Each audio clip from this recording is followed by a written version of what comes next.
This is the al-maidah initiative, conversation without compromise. So he stopped talking to me once he was, exposed whose identity was, and I think that was only because whoever was in charge of him, the department of Dalbeck magazine, had said, you've got to stop because information has been leaked, and this is going to jeopardize I knew that John would never talk to me on his phone. He would write messages. Well, we did at first when he had internet home, and then with all the drone attacks, there was no internet. So he would go to the location, this secret location where he would, be the editor of Dalbeck with his team and give daily reports of the fighting. And he would write it there, put it on USB, and give it to his wife to go to the internet cafes to send it to me.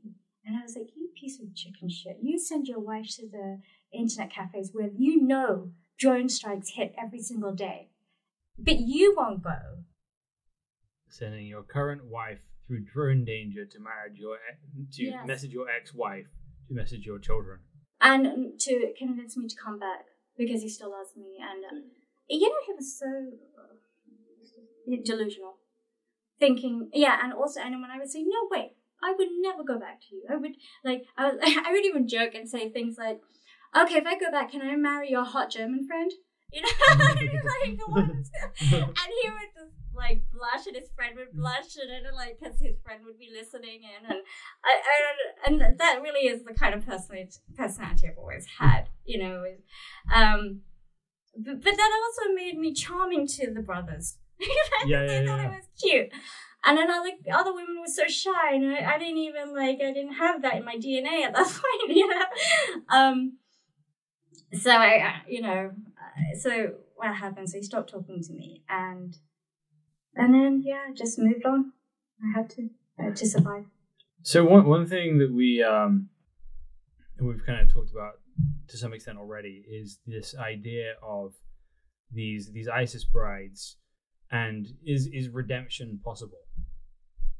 Yeah, if they're willing to. And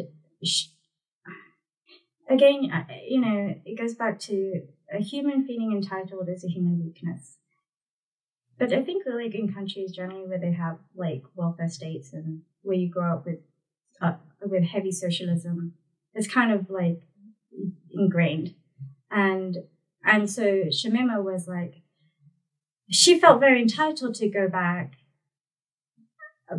rather than saying, it took her a while after speaking to our lawyers that they said, ask for mercy, after I told publicly say, tell her to say she wants mercy. And then they were using, and then I noticed that her lawyers were also using my background, and saying, say this, say that you want to change, say that you're willing to do prison time, that you want your baby, and that you want your baby to be born British, and things like that, and which is what I had to do. I said I need to do this for the survival of my children, but it didn't work in her way, because by that time the British public, Europe had a big, European governments caused a human rights crisis, because they knew that jihadists were going to Syria with their families, and they didn't stop them. They allowed it because they just wanted them all dead. Mm-hmm. This is innocent children. And I'm sorry, but that's not... They're as guilty as the ISIS children there. Well, ISIS children are not guilty. They didn't choose to be tools of war, weapons of war, and child soldiers, and they never get to have a childhood. And they live in, the European governments, and any government that turned a blind eye, they are just as responsible, but not as evil. I don't know. The parents were evil to send their children there, just like John was so wrong to take me to Syria against my will with children, knowing that I had been fighting that since 2011. Yeah, well, I remember watching that interview with Shamima Begum, and the thing that struck me is that you kind of got the vibe from that interview that if ISIS was still there, she'd still be there. And that's the problem with social media. Like, if she gets to a point where she's like, yeah, everybody said that, and that was it might have been the case. And that's what I loved about what you had to say, because that may have been the first video I saw of you, is that you said asking for mercy, which is exactly in line with, my worldview, because she can't make a justice appeal, right? She can't say it's justice that I'm allowed to come back from this, right? I'm entitled to be British citizen, which right? She actually is, but yeah, right. Or at least entitled to forgiveness, yes. Right? And so from a Christian worldview, right?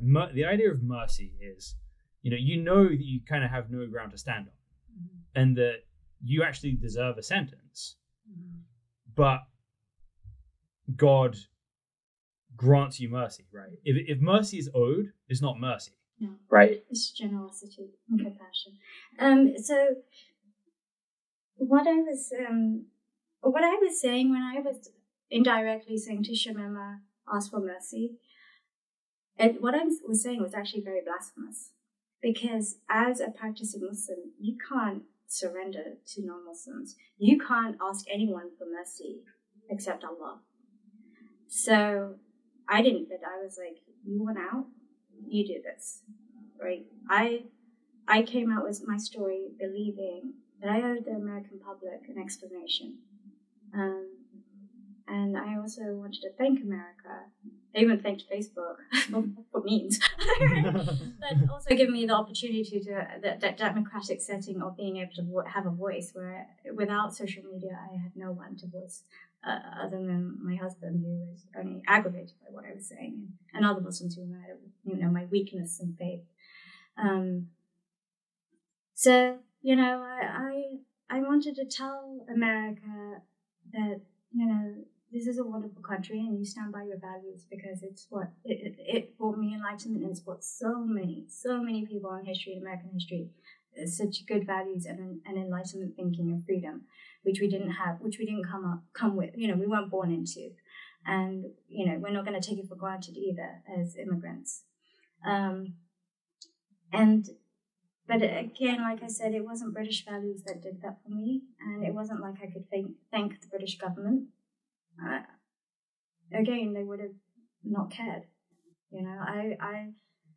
I've lost Democrat friends actually recently who were friends with me when I was an extremist and aren't friends with me now, because I have Christian conservative friends, and they don't even like me having friendships with these people. And they're like, how can you be friends with people that would have wanted you killed when you were an Islamist, or in that minds, in that cult? And I'm just like, well, I've always been friends with them. And even though that's what Islam wanted, and they knew it, like in these forums, John's forums, and when he would talk, he would convince gay people, Christians, all this stuff about the jizya and how it's a great thing for, and it's more libertarian than libertarianism. And because with our understanding of Islamic Sharia, there was only like less than 120 rules.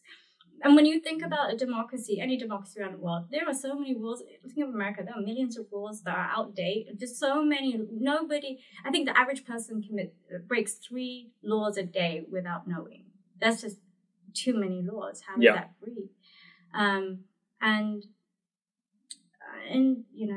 So yeah, it's just crazy to me that the bipartisanship, but that the hate. The level of hate, like you're either with, again, it's like, I couldn't explain it other than I've always loved these people, because I guess I was, even when I was, even after leaving Islam, and when I was a Muslim, I kind of liked that they weren't Muslims, because it gave me an outlet to speak what I was concerned with.